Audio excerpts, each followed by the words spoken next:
ते पण सिस्टरला केलं जातं जेव्हा पेशंट आहे तुला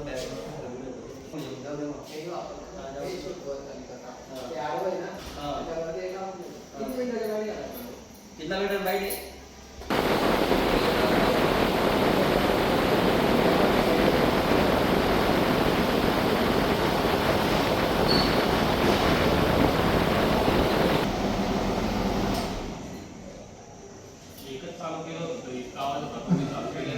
इसी पावरफुल है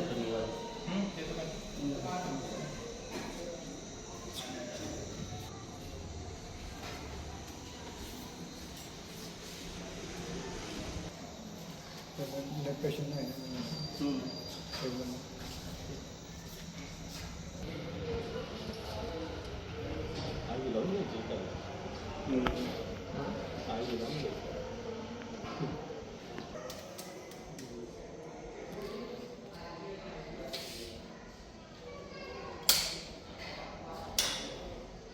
मी doctor Vinay Sonawane, civil surgeon Nandurbar.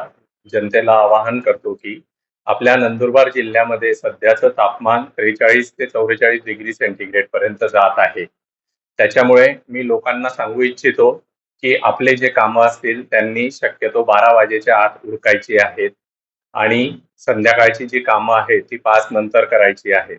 कारण उन्हाचा जो फटका आहे तो जनरली आपल्याला 12 ते 5 ह्या वाजेच्या दरम्यान मध्ये बसू शकतो आणि जरी इमर्जन्सी काम असेल तर आपल्या डोक्याला रुमाल बांधायचा आहे, स्कार्फ बांधायचा आहे आणि त्याच्यामध्ये आपले पातळ द्रव्य त्याच्यामध्ये ताक, पन्ह, सरबत याचा आलटून पालटून आपण मारा करायचा आहे, जेणेकरून आपल्या घामातून व उष्णतेतून जे आपले क्षार जातात ते क्षारची कमतरता भरून निघण्याकरता हे जे आंबट पदार्थ आहेत हे आपल्याला गुणकारी असतात. म्हणून त्याच्यासाठी ताक, पन्ह, सरबत याचं आपण सेवन करायचं आहे. दुसरं असं की एखाद्या पेशंटला जर ऊन लागलं तर त्याचे जे सिम्पटम्स असतात किंवा त्याचे जे सिम्पटम्स आहे त्याच्यामध्ये ताप येणे, चक्कर येणे, उलटी मळमळ होणे, नंतर संडाशी लागणे असे प्रकार होऊ शकतात. जर असं थोडंसंही जाणवलं की आपल्याला ऊन लागल्याचा प्रकार असू शकतोय व आपण उन्हात फिरलो आहे तर आपल्या नजीकच्या ग्रामीण रुग्णालय म्हणा, जिल्हा रुग्णालय किंवा महिला रुग्णालय किंवा उपजिल्हा रुग्णालय इथे जवळच्या नजीकच्या सरकारी दवाखान्यामध्ये आपण व्यवस्था केलेली आहे.